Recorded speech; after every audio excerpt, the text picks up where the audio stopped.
Olá pessoal, eu sou Tatiana Daniel e esse é o Café, Crime e Chocolate. Ou seja, coisas que viciam. Confesse, você também é viciado nos três. E se não for ainda, prepare-se. O episódio de hoje fala sobre um caso ainda ativo aqui nos Estados Unidos. Trata-se de um desaparecimento onde a investigação literalmente esfriou e há 1 ano nenhum progresso foi feito. Eu particularmente acho esse caso muito parecido com um caso já contado aqui no podcast, o caso da corretora Lindsay Buziak, onde envolve uma delegacia menor e alguns pontos de interrogações obscuros no meio do processo. Preparem-se então para ouvir a história do desaparecimento de Nadja Farrell.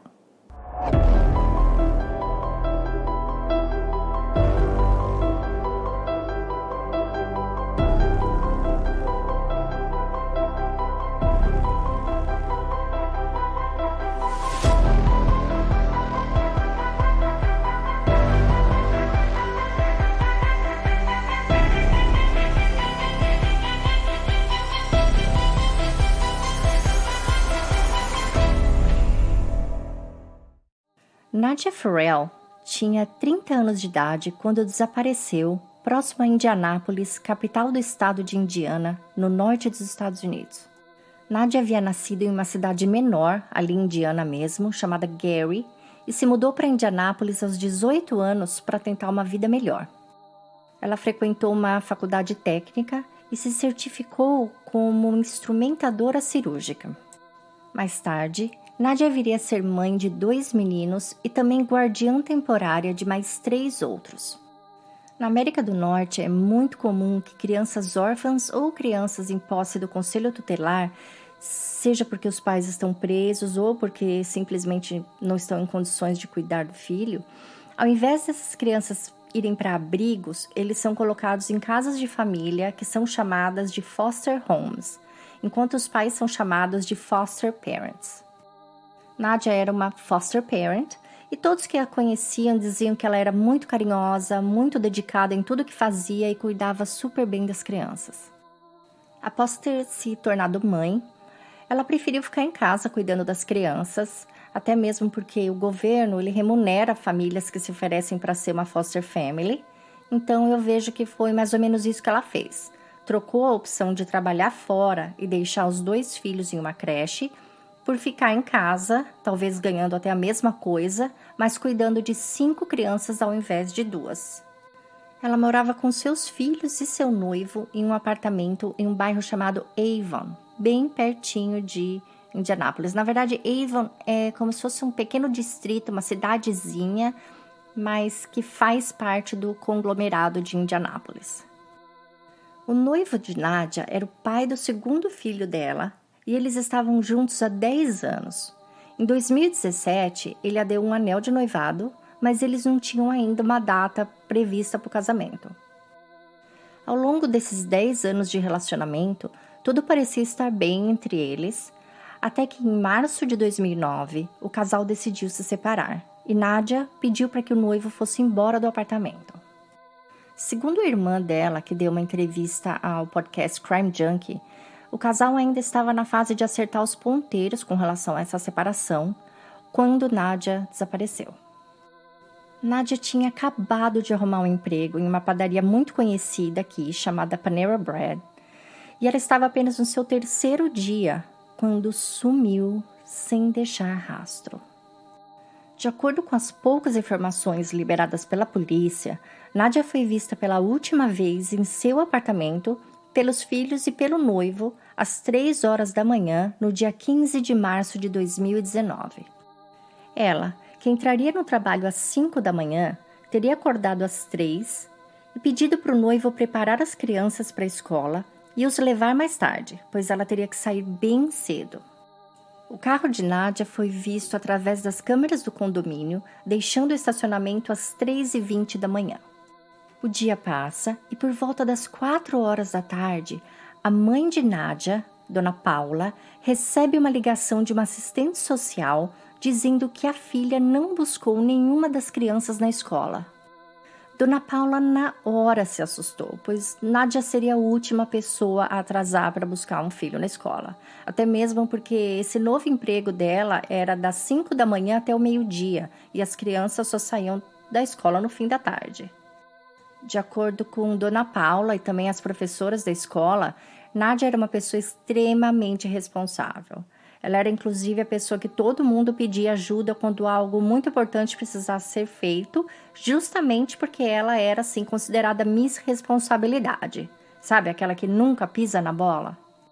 Por isso, ao receber essa ligação, Dona Paula já sabia que algo de ruim havia acontecido.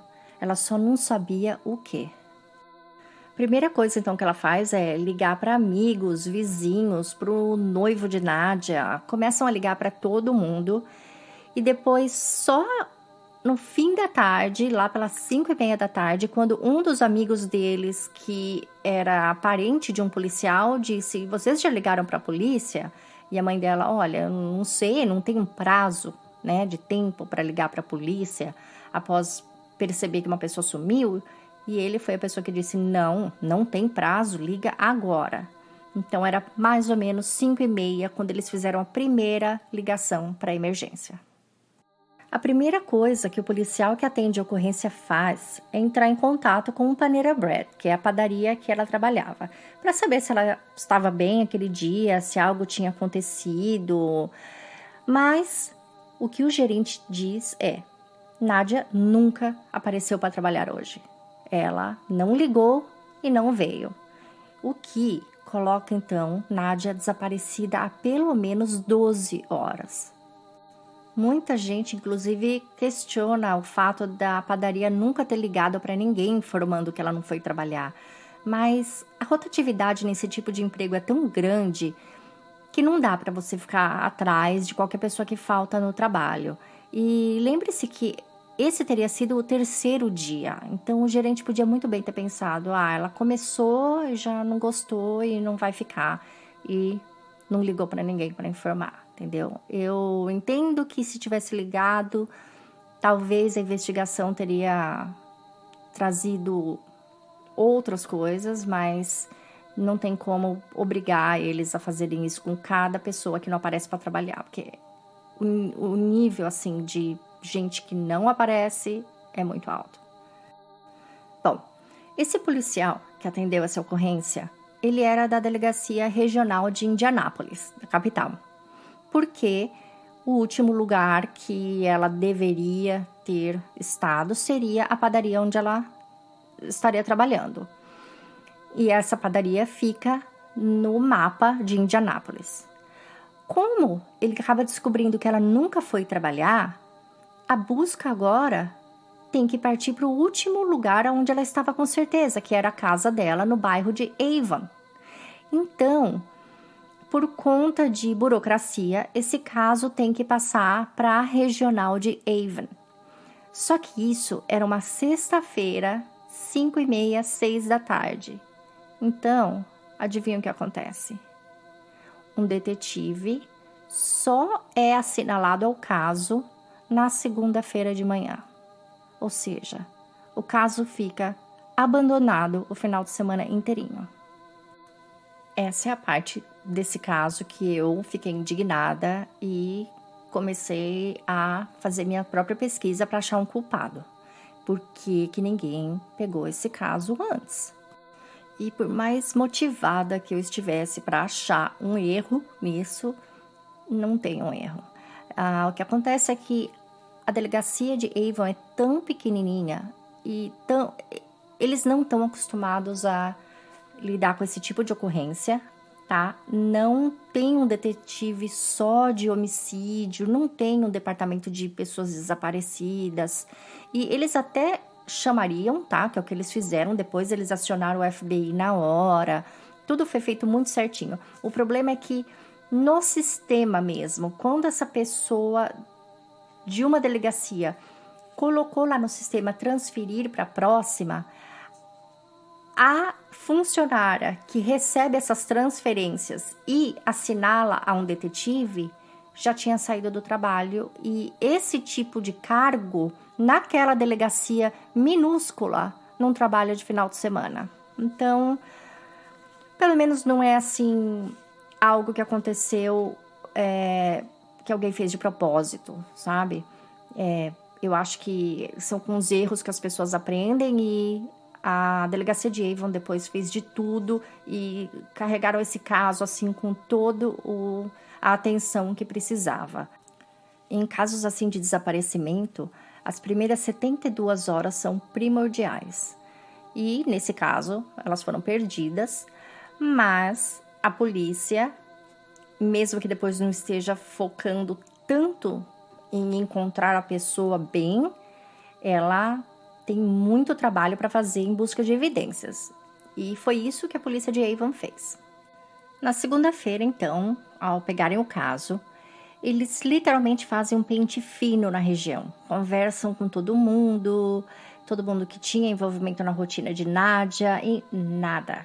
Nenhuma pista sequer. Pelo menos nada que a polícia tenha aberto ao público. Até que, com 12 dias de investigação, operários que estavam trabalhando na extensão de uma das estradas locais encontram vários pertences jogados no canto da estrada, que são entregues à polícia e posteriormente identificados como sendo de Nádia. A polícia não solta uma relação do que seriam esses pertences, mas entre o que eles dizem que acharam estavam a carteira de motorista, cartão de crédito e também documentos pertencendo a outras pessoas, só que eles nunca disseram quem seriam essas outras pessoas. A esse ponto da investigação, um alerta do desaparecimento de Nádia já tinha sido colocado no estado de Indiana inteiro, mas eles resolveram reforçar ali na região da casa dela, uma vez que esses pertences foram encontrados a 16 minutos de onde ela morava. Vários panfletos foram distribuídos na região, e esse panfleto tinha todas as informações necessárias, a foto de Nádia, o que ela deveria estar vestindo aquele dia, a marca e a placa do carro, e também tinha uma oferta de $2.500 para quem trouxesse informação de onde ela poderia estar. Com apenas 2 dias desse panfleto sendo distribuído, a polícia já recebe um resultado. O carro de Nádia aparece no estacionamento de um cinema bem pertinho da padaria onde ela trabalhava. E tudo indica que esse carro foi colocado lá nesse período de 2 dias, porque quando as investigações começaram, a polícia e a comunidade fez um pente fino e a região ali do Panera Bread era a concentração de onde eles estavam procurando. De jeito nenhum que esse carro estava lá desde o começo. Em entrevista, a irmã de Nádia também garante que o carro dela não estava nesse estacionamento durante todo esse tempo, porque ela e a mãe dela, Dona Paula, simplesmente fizeram assim eles batiam de porta em porta naquele shoppingzinho onde ficava o cinema, o Panera, vários outros restaurantes, e com a intenção de perguntar se tinham câmeras naqueles lugares que pudesse ter visto a filha dela, ou que alguém tivesse alguma informação, tivesse visto algo estranho. Ou seja, elas procuraram muito naquele final de semana, onde ela primeiramente desapareceu e a polícia ainda não estava ali no radar, e ela garante que esse carro não estava lá. E uma coisa também fica bem óbvia, né? Imagine que o carro só apareceu depois desse panfleto com a informação do carro, que era um Nissan Altima preto, do ano de 2018, com a placa do carro. Foi colocado toda essa informação no panfleto. Então, quem estava com o carro pensou, não, agora eu vou ser encontrado, então eu vou abandonar esse carro em algum lugar. Agora sim, abandonar lá no estacionamento onde ela trabalhava, onde obviamente a polícia já havia procurado. Foi, no mínimo, muito estranho. Bom, eu pensaria que depois do carro aparecer assim, de repente, numa região comercial, a polícia teria mais informações e possivelmente conseguiria até ver quem deixou o carro ali, né? Que não conseguisse ver o rosto, mas conseguisse ver se era uma pessoa, 2, o horário, mas nada. A polícia não solta informação nenhuma sobre nada relacionado ao carro. E aparentemente o lugar onde ele foi deixado, assim, a vaga, era bem no meio do estacionamento, longe de qualquer poste que pudesse ter alguma câmera e longe de qualquer câmera que tivesse na porta dos estabelecimentos comerciais dali. Esse é um episódio trazido pela Invisaware. Imagine uma joia que, além de linda, pode salvar sua vida. Invisaware é uma linha de pingentes inteligentes que podem ser usados em correntes, braceletes ou em qualquer outro acessório. Conectado via Bluetooth ao seu smartphone, ele não precisa ser carregado. Em caso de emergência, basta apertar 2 vezes o seu pingente e 5 pessoas de sua escolha receberão uma mensagem pedindo ajuda e recebendo a sua localização. Como ele é pequeno e discreto, seu possível agressor não perceberá que você enviou um alerta, o que aumenta ainda mais a sua segurança.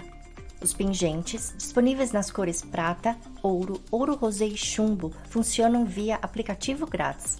Usuários nos Estados Unidos ainda contam com a opção de solicitar uma viatura da polícia. Imagine tudo isso apertando só 2 vezes um pingente. Eu mesma adoro e não saio de casa sem usar. Eu escolhi o meu na cor prata e eu uso ele de várias formas, na corrente, na pulseira, no chaveiro ou até mesmo acoplado dentro da minha roupa de academia. Eu me sinto bem mais segura usando o meu Invisaware e a minha família também fica bem mais tranquila, pois eles sabem que se eu me envolver em algum acidente, passar mal ou me encontrar em alguma situação de perigo, eles serão avisados prontamente e também receberão a minha localização. Invisaware é um produto americano, mas pode ser enviado para qualquer país, inclusive o Brasil. Pensem em quantas vítimas gostariam de ter tido a chance de enviar um alerta pedindo ajuda.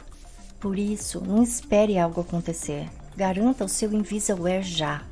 Ouvintes do Café Creme Chocolate têm 10% de desconto. Nem eu mesma tive esse desconto na época que comprei. E para adquirir é bem fácil. É só entrar em nosso site www.crimesmistériosbrasil.com, clicar em parceiros, Invisaware e seguir as orientações. Ou diretamente pelo site deles, www.invisaware.com. Só não vão esquecer do seu desconto de ouvinte. O código para o desconto é Invisaware-CCC, de café, creme e chocolate.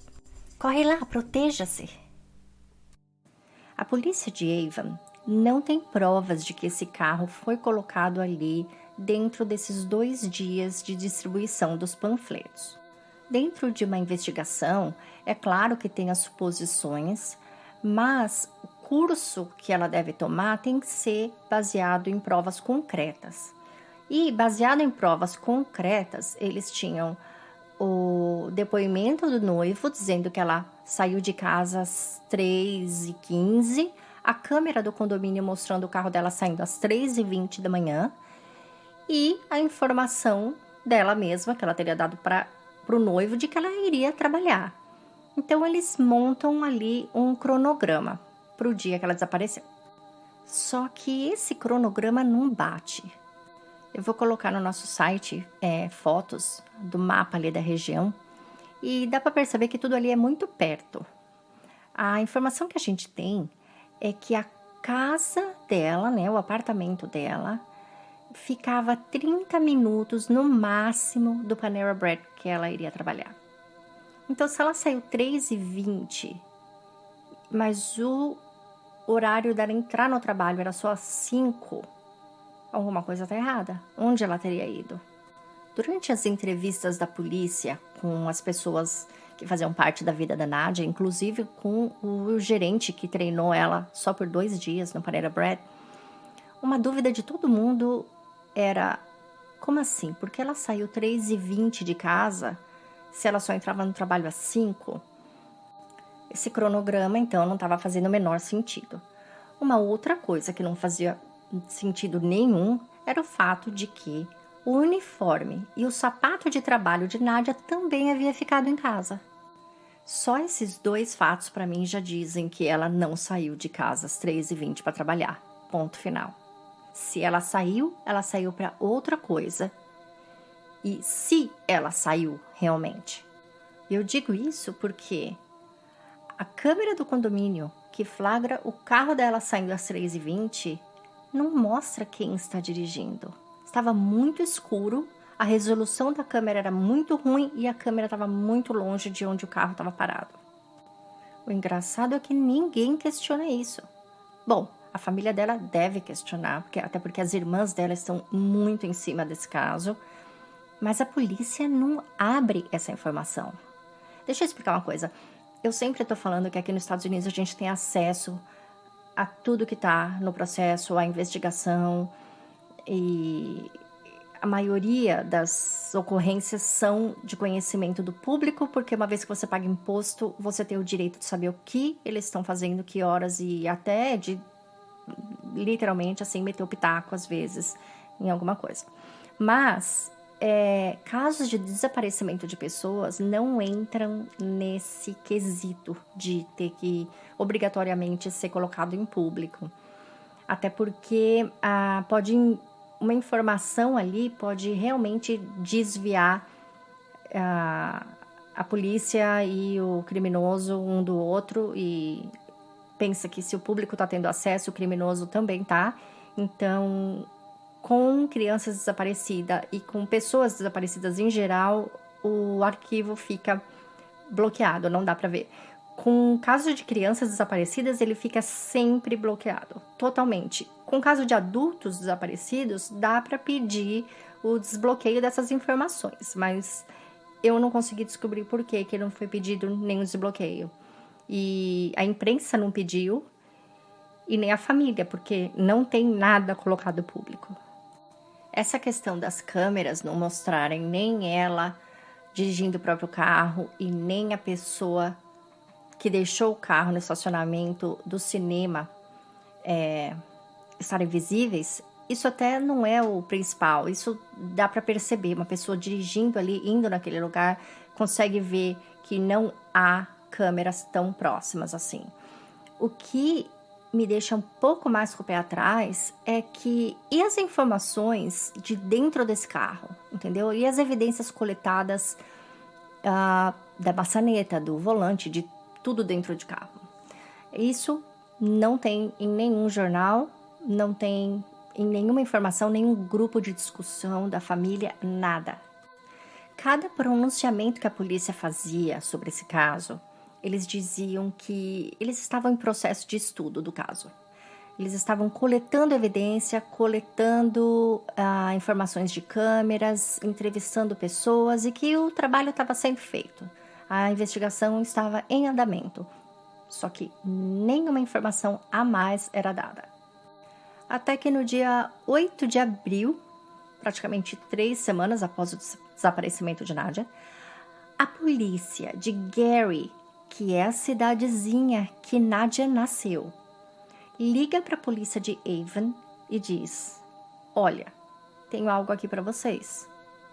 2 pescadores que estavam num lago aqui da região encontraram um pé. Isso mesmo, gente, assim, um pé, só pé. E como eles ligam já direto para Avon, antes mesmo de mandar esse pé para análise?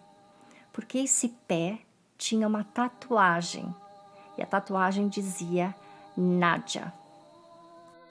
Essa tatuagem não estava nas informações ali do panfleto, mas quando a polícia liga para a polícia de Avon, e a polícia de Avon já contata a família dela, a família diz: realmente, não, nem pode mandar para análise, mas com certeza, minha irmã tem sim uma tatuagem com o nome dela no pé dela.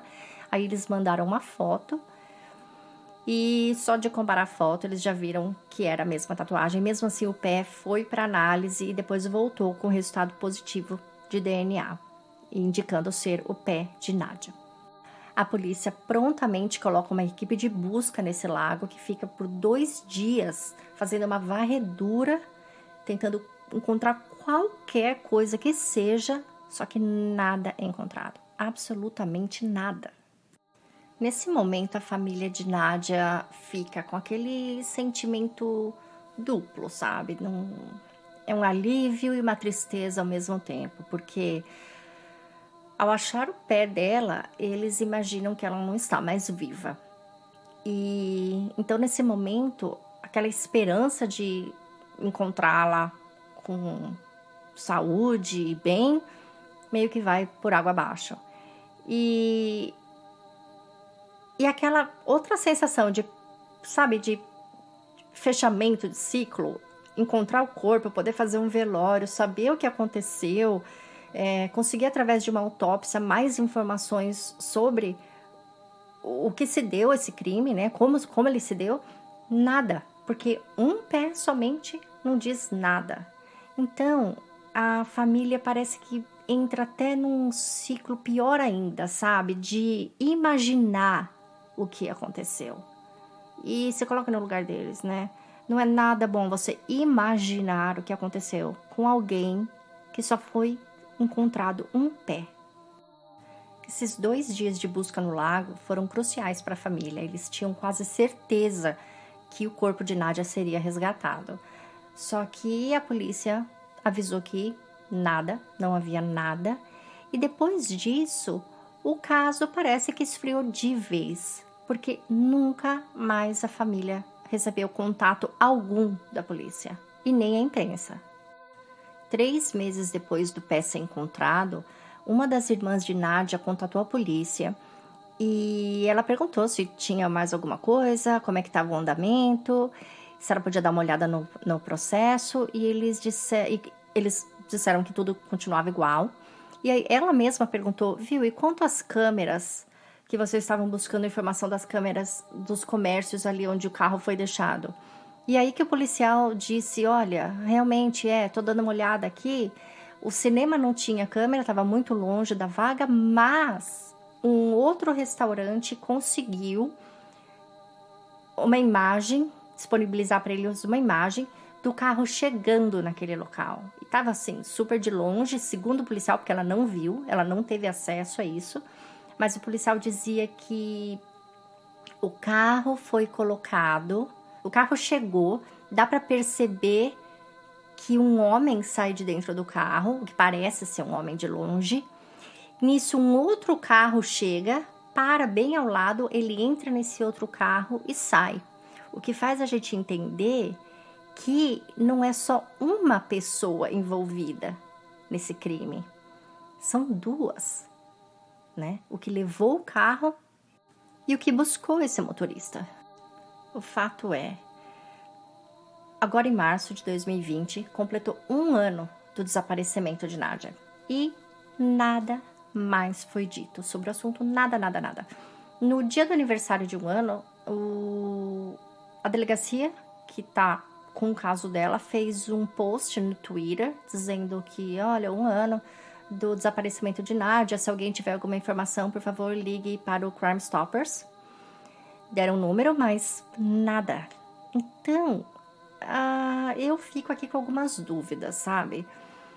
Eu sei que a polícia tem a razão deles de não soltar a informação, mas lembram-se, né, do caso de Lindsay Buziak? Ficou na mesma coisa. Cadê as evidências? Cadê o estudo? Cadê o que foi feito?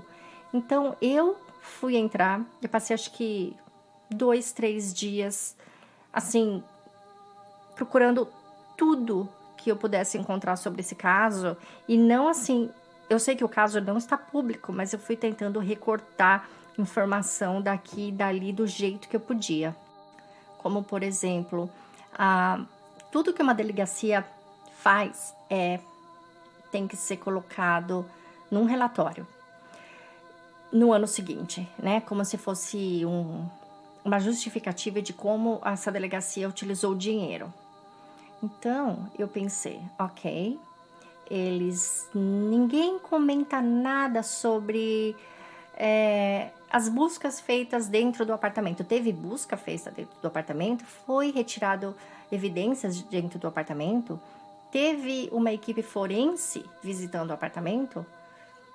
Ninguém comenta, mas como eu posso saber? Eu entro no site da delegacia e vou olhando mês por mês a verba que foi gasta com esse fim.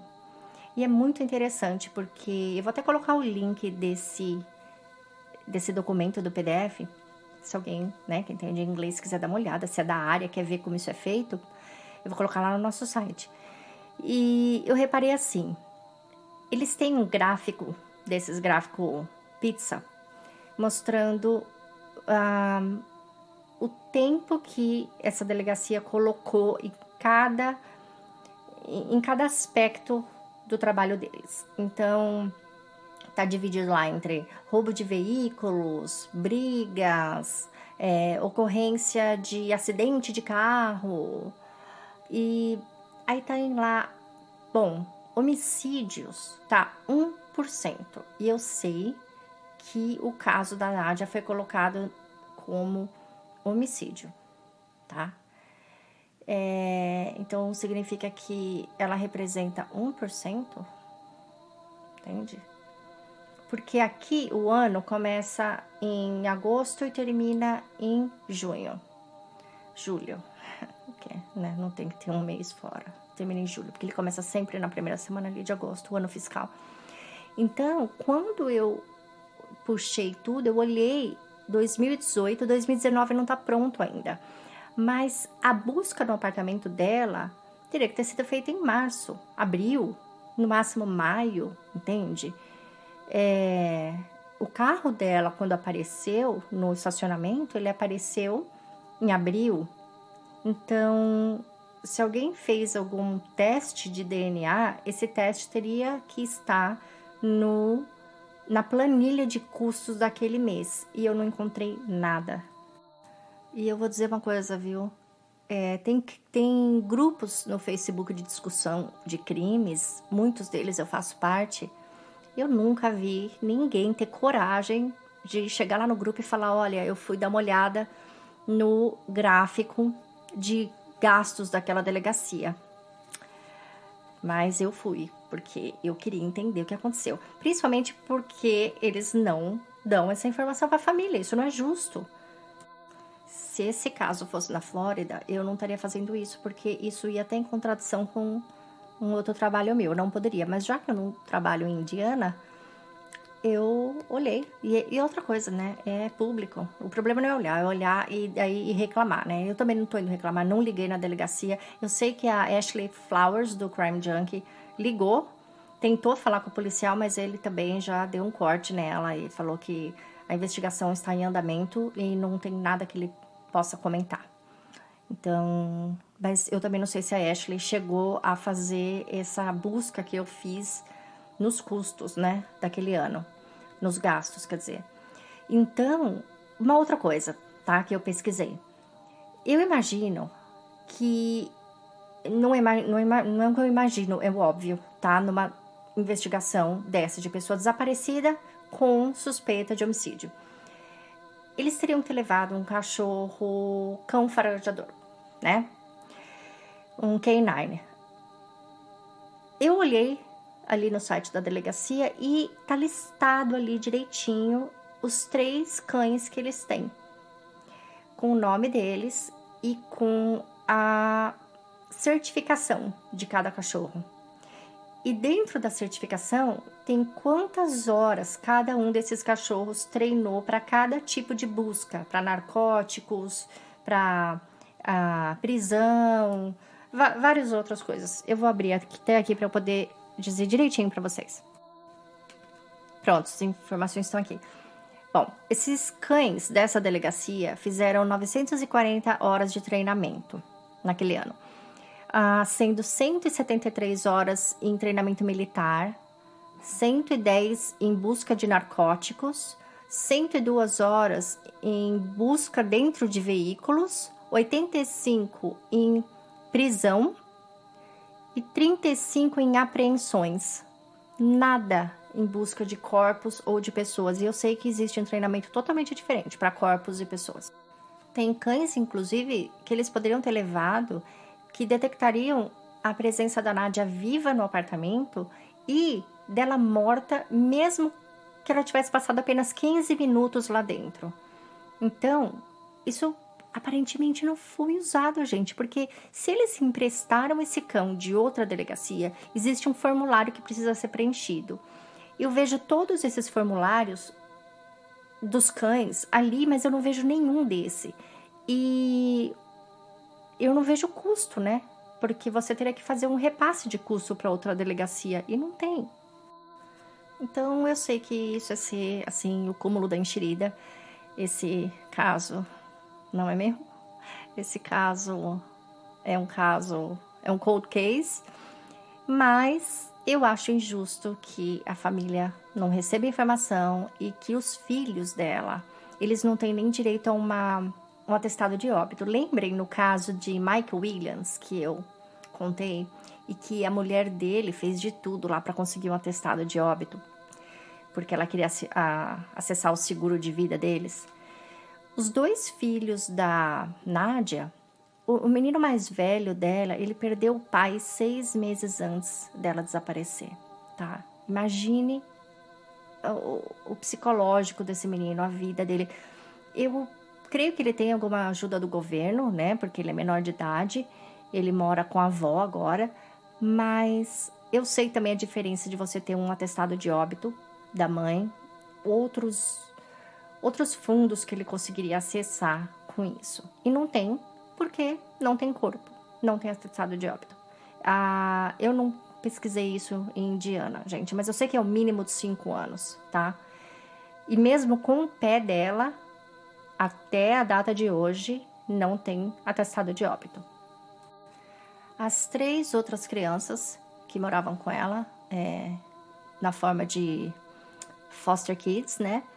Tiveram que ser recolocadas em outras famílias. E é um caso triste, gente. É uma mãe, uma mulher, 30 anos de idade, simplesmente você desaparece assim, sem deixar um rastro para trás. Eu não acredito que tenha possibilidade hoje em dia de não deixar rastro para trás, gente. Telefone. E falando em telefone, tem um fato muito interessante. Eu uso um aplicativo no meu telefone que rastreia todo mundo da minha família, né? Meus filhos, marido, pai, mãe. E ele funciona até no Brasil. Consigo rastrear direitinho as pessoas no Brasil. E ela e as irmãs dela tinham esse mesmo aplicativo. E em entrevista com Ashley Flowers, a irmã da Nádia conta que no dia que ela desapareceu, que ela nunca desligava, tá? Porque você tem como pausar esse aplicativo. Digamos assim, Natal, eu vou comprar um presente para alguém da minha família, eu não quero que eles saibam que eu entrei na loja Natal, que eles vão saber o que eu comprei, eu pauso. Só que quando você pausa, a pessoa fica sabendo que você pausou, não vê onde você foi, mas fica sabendo onde você pausou. Elas dizem que a Nádia nunca, nunca, nunca pausou a localização dela, assim como as outras irmãs também nunca pausou. Só que no dia que ela desapareceu, o aplicativo foi pausado. E o telefone dela continuava ligado, porque você vê pelo aplicativo, tá? Você vê até a quantidade de bateria que a pessoa ainda tem. E você vê se o celular tá ligado. Então, por exemplo, meus filhos não são autorizados a pausar, né? Eu não deixo. Mas se um deles pausar, o que já aconteceu? Vão numa área onde não tem Wi-Fi, eu recebo lá, fulano está com a localização pausada por falta de serviço de Wi-Fi. Então, o aplicativo te dá até a razão. Se for porque acabou a bateria, ele diz que acabou a bateria. Se é por falta de serviço, mas o dela foi simplesmente pausado e mostrava lá, telefone ainda ligado. Então, a pessoa que está por trás do desaparecimento da Nádia sabia que ela tinha esse aplicativo. Gente, não é preciso ser investigador para saber que a pessoa que está ligada ao desaparecimento dela é uma pessoa muito próxima dela, né? Não tá. Eu acho que isso fica bem óbvio. O problema é que ninguém tá fazendo nada contra isso. Então, eu acho que isso é uma das partes mais tristes da sociedade, das comunidades, das pessoas, do ser humano, né? Você tem tudo para... Você tem todas as ferramentas, você tem acesso, você tem tecnologia, mas por alguma razão tá faltando vontade, ou por alguma razão tá faltando coragem. A palavra é coragem. O caso da Lindsay Buziak, no Canadá, ele é totalmente isso. tanto que o pai dela tá tentando mesmo tirar o caso da delegacia pequenininha ali de Sanite. Esse aqui é a mesma coisa. Eu digo, é que faz só 1 ano e o caso da Lindsay faz quase 11 anos já. Mas eu entendo a frustração da família. E eu tenho certeza, as irmãs dela são bem assim, como que eu posso dizer, ativas, proativas, né? E eu não acho que elas vão deixar barato, não. Até eu resolvi pegar esse caso para contar, porque num desses grupos que eu faço parte, as irmãs dela fazem parte também, 2 delas, e elas não desistem, elas ficam colocando posts, elas ficam pedindo para quem tiver informação. Então eu acho que nesses casos a gente tem que fazer, a gente tem que ajudar e a gente tem que colocar o caso no conhecimento de todo mundo, até para que as pessoas saibam que esse tipo de coisa acontece, né? Todo mundo diz que tem coisa que acontece num país e não acontece no outro. Não, mas tem coisa que acontece em todos, gente. Falta de coragem, falta de vontade e sei lá mais o que eu nem sei se eu quero dizer. Acontece em todo lugar. Por que ninguém tá verificando isso? Eu não sei, mas tem um porquê sim. Assim como a Nádia, tem muitas pessoas por aí desaparecidas e que suas investigações acabaram esfriando. E o que eu acho é que a gente tem que falar nesse assunto mesmo, até porque se todo mundo esquece, né, tanto o agressor, o criminoso, quanto a pessoa responsável pelo caso não estar andando, eles ganham, né? É o que eles bem queriam mesmo. A gente acaba fazendo o que eles querem. E se a gente continua falando, quem sabe, com o tempo, essas coisas vão ficando cada vez menos toleráveis, né? Eu acho que a gente precisa mesmo. Tudo bem, eles não vão colocar informação nenhuma, a gente vai continuar pedindo. E é assim que as coisas vão mudando, de pouco a pouco. Então é isso, pessoal, eu vou ficando por aqui. Esse foi o nosso episódio dessa semana. As fotos do caso estão no nosso site, www.crimesmistériosbrasil.com. E quem quiser participar de alguma discussão, é só entrar no nosso grupo fechado do Facebook.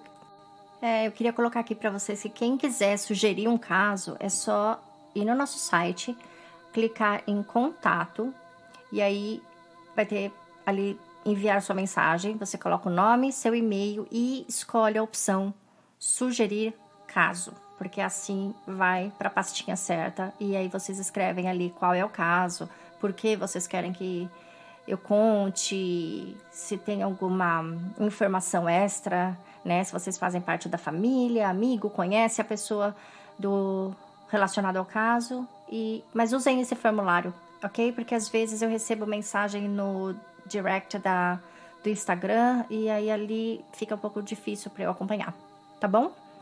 Se cuidem, protejam-se e até semana que vem.